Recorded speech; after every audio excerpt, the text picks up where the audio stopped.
नमस्कार दोस्तों, मैं दीपक सोनी आपका स्वागत करता हूं। कल बड़े ही इंपॉर्टेंट डेटा आए थे, तो चर्चा करते हैं कल के डेटा पर।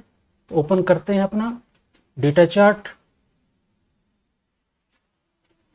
दोस्तों, कल शाम 6 बजे यूएस के सीपीआई के डेटा आए थे, जो कि monthly data MOM month over month है और वाईओवाई ईयर ओवर ईयर है। तो ये वाले 0.0% आए थे, ये 0.0 थे। एक्सपेक्टेड 0.1% थे। जो लास्ट जो आए थे पिछली बार के, वो 0.3% थे। यानी कि मोटी मोटी बात ये है कि इन्फ्लेशन, महंगाई अमेरिका में काफ़ी कम हुई है। ईयरली हम बात करें, ये तो मंथली की बात थी जो 0% पे आई है। ईयरली बात करें तो अभी भी 3.3% पर महंगाई चल रही है, और पिछली बार जो पिछले साल थी वो 3.4% पर थी। यानी कि 0.1% की महंगाई में गिरावट आई है। तो इससे हुआ क्या है कि फेड, जिनका टारगेट 2% पर महंगाई को लाने का है, वो अभी दूर की कोड़ी नजर आ रही है। अभी इन्फ्लेशन में और कमी आनी बाकी है। दोस्तों, अब हम बात करते हैं इंटरेस्ट रेट डिसीजन की, जो कि रात को 11:30 बजे आए हैं। तो इंटरेस्ट रेट डिसीजन सेम ही रखा है इन्होंने। 5.5% पहले था, एक्सपेक्टेड भी 5.5% था, एक्चुअल जो डेटा आए हैं वो भी 5.5% के आए हैं। तो इसमें कोई भी चेंज नहीं हुआ है। लेकिन सीपीआई की वजह से डॉलर इंडेक्स और बॉन्ड यील्ड्स में मद्दी आई, ये काफ़ी कमज़ोर, ये टूट गए। और इसकी वजह से सोने चांदी में एकदम से शाम को 6 बजे के आसपास और इसके बाद उछाल आया। तो ओपन करते हैं अपना गोल्ड सिल्वर का चार्ट। हम सबसे पहले हम स्पॉट गोल्ड का चार्ट खोल लेते हैं, एक्सएयू यूएसडी वाला। तो इसमें आपको और भी क्लियर नज़र आएगा। इसमें जैसे ही सीपीआई के डेटा रिलीज हुए, ये भाव, इसका हाई बना 2341.7 का। यानी कि अगर हम मूविंग एवरेज निकालते हैं तो दोस्तों ये 50 SMA के आसपास रिजेक्शन हुआ है डेली चार्ट में। ये देखिए दोस्तों, ऐसे ही चांदी में डेटा की वजह से तेजी आई, लेकिन चांदी अभी 20 SMA को ब्रेक करने के बाद 50 SMA का सपोर्ट ले रही है। ये बनती है तकरीबन 28.9, यानी कि 2891 के आसपास जो है चांदी सपोर्ट ले रही है। इसको ब्रेक करती है तो अपने 86,000 वाले टारगेट आ जाएंगे। तो दोस्तों, अब हम बात करते हैं कि नया डेवलपमेंट क्या क्या हुआ है। इसको एक बार क्लोज कर लेते हैं। तो कल के जो सीपीआई के डेटा आए थे, उसमें फेड ने ये कहा कि इस साल केवल हम एक बार इंटरेस्ट रेट में कटौती करेंगे।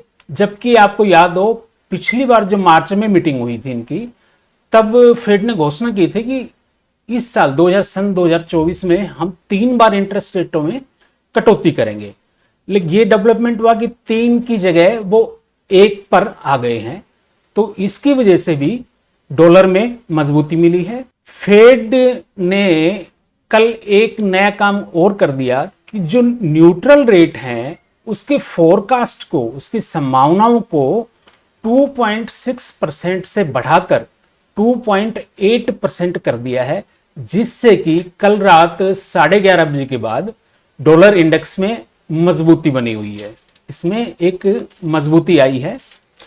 एक नया डेवलपमेंट दोस्तों ये भी हुआ है कि फ्रांस के जो राष्ट्रपति हैं इमैनुअल मैक्रो, उन्होंने इस महीने के अंत तक जो मध्यावधि चुनाव है वो कराने का फैसला लिया है, जिससे कि यूरो जोन में एक पॉलिटिकल, राजनीतिक अनिश्चितता बन गई है, जो सोने चांदी की कीमतों को सपोर्ट कर सकती है।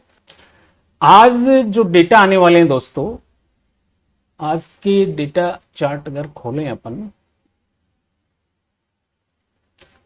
तो यूएस के जो शाम को 6 बजे आएंगे, यूएस के पीपीआई के डेटा आने हैं, जो कि पिछली बार 0.5% थे, एक्सपेक्टेड हैं 0.1%, यानी कि इसमें कमी आ सकती है। यदि ऐसा हुआ 0.5% या 0.1% आए, इससे कम आते हैं, तो सोने चांदी में तेजी बन सकती है और डॉलर इंडेक्स में दोबारा से कमजोरी आ सकती है। इसके बाद दोस्तों शाम को 6 बजे ही ठीक इसी टाइम इनिशियल जॉबलेस क्लेम्स के डेटा आएंगे, जो शुरुआती बेरोजगारी दावे हैं उनके आने हैं, जो पिछली बार 2,29,000 थे, एक्सपेक्टेड हैं कि 2,25,000 ये शायद आए। अब हम टेक्निकल चार्ट पर बात करें तो दोस्तों गोल्ड, स्पॉट गोल्ड का चार्ट अपन लगा लेते हैं।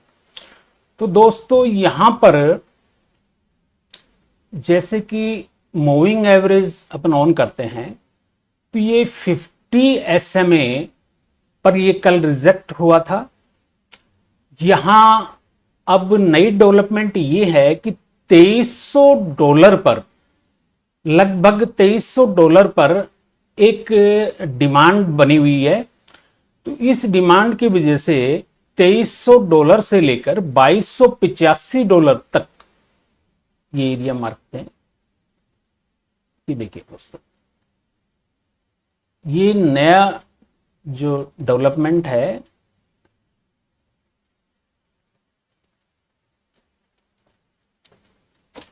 $2300 से और $2285 तक एक डिमांड जोन डेवलप हुआ है, वो ये वाला है।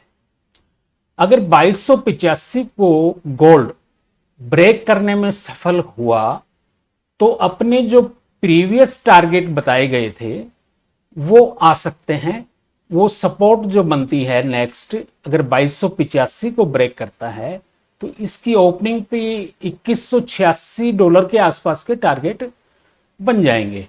और इसकी आरएसआई की बात करें तो दोस्तों आरएसआई 45.5 पे आई हुई है, ये 50 से नीचे आरएसआई चल रही है। गोल्ड और सिल्वर में दोनों में ही आरएसआई कमजोर है।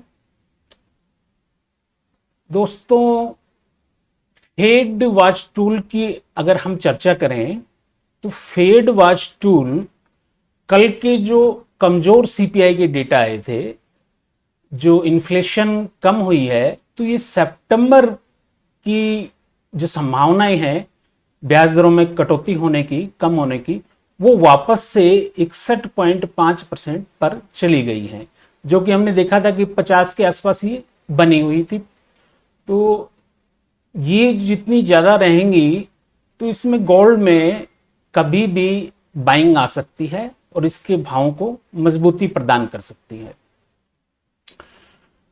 दोस्तों अभी के लिए इतना ही, मिलते हैं नए डेटा आने पर शाम को 6 बजे के बाद।